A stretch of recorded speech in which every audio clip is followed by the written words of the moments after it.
everyone, welcome back to Daytime. We're back on the sofas, relaxing a bit and chatting with Andrew Nee and Mpamugo, and they're here, the director and scriptwriter for a short Canadian film titled The Bitter Pill. Welcome to the show, gentlemen. Welcome. Thank you. Glad to be here. Well, first, right off the bat, tell us about this film that you guys made.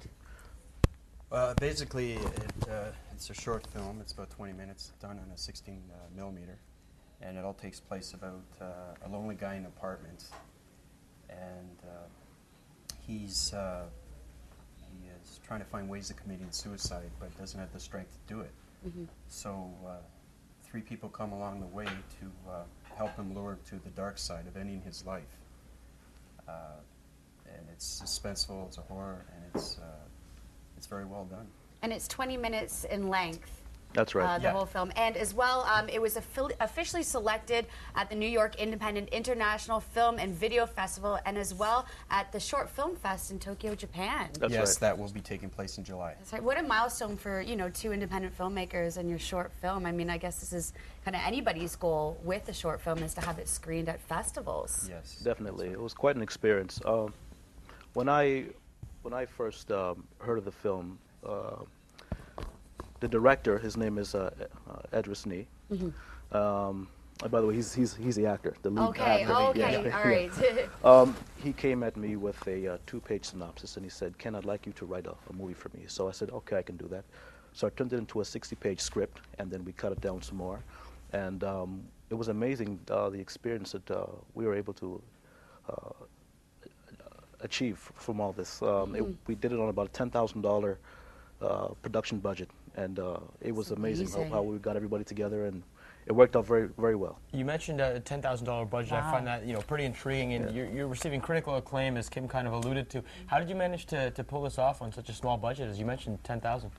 It was all about the love of the art. You know, we all just worked together to get the project finished, and we did it in record time. It was just a fabulous experience for all of us. Yeah, that's and you mentioned, Andrew, you're an actor in the Yes, film. I am. So do you play the man? I play the lead. Okay. Yes, I play the lead, and it was very, very exciting. It was an 8-day shoot, and it was done in very little time, and it was so successful. And the fact that there was 3 main actors that I'd like to add in.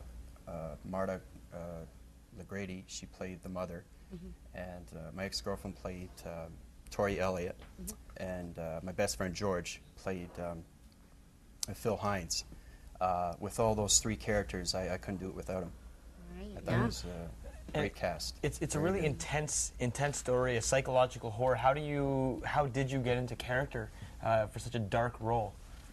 That's a very good, interesting question, because it was very hard for me to do that. When you find yourself in a lonely sanctuary 4x4 apartment, you never know what you're going to do next. You know, you're trying to commit suicide, but you just don't have the strength. I didn't have any energy, and it was very alluring. I was trying to figure out, where do I set myself, and I'm just sitting there, and I'm thinking, you know, I'm hearing all these voices in my head, and there's this transition that comes over me from good to bad, and the outcome is the dark side. So It sounds like such a really interesting. But there is a twist to all this, because the other 3 characters don't really exist. They're all figments of his imagination. Right, they come to kind of visit him, kind of exactly during the night, almost like Scrooge. Who gets to That's right. Something like that. Something Yeah, like they that. don't exist. The only person that exists is himself. But like Ken was saying, there's a twist at the end. All right, well, don't please, we won't please we won't spoil it for you. We don't want to ruin it for you, no. And Ken, I want to ask you as well, I know the film is played in Tokyo and in New York.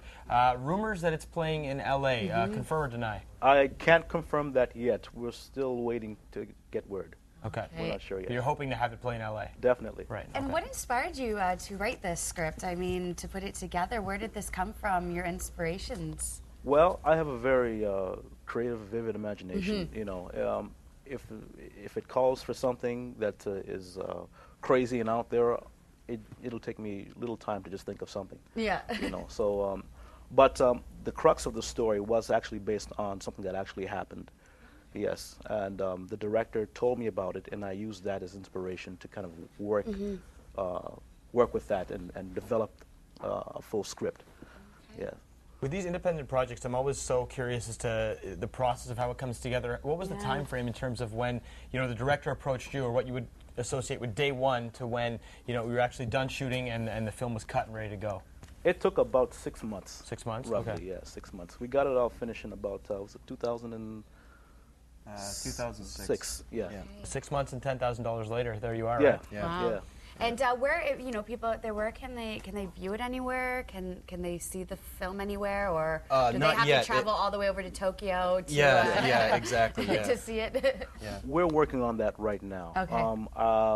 What I would like to do very shortly is have it view on my website, which is www.fireworksmultimedia.com. All right. And but as for any other venue to see it, we're working on that right now.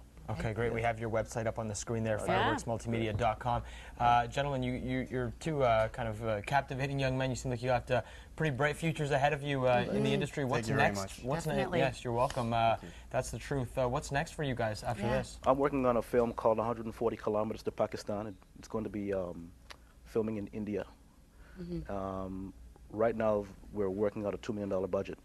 So we'll see what happens with that. A little bit more, Yes. just a little bit more than what you were working with Yes. before. And yourself, what's next for you? Actually, I just had a huge audition in LA. Oh, It's a horror great. film.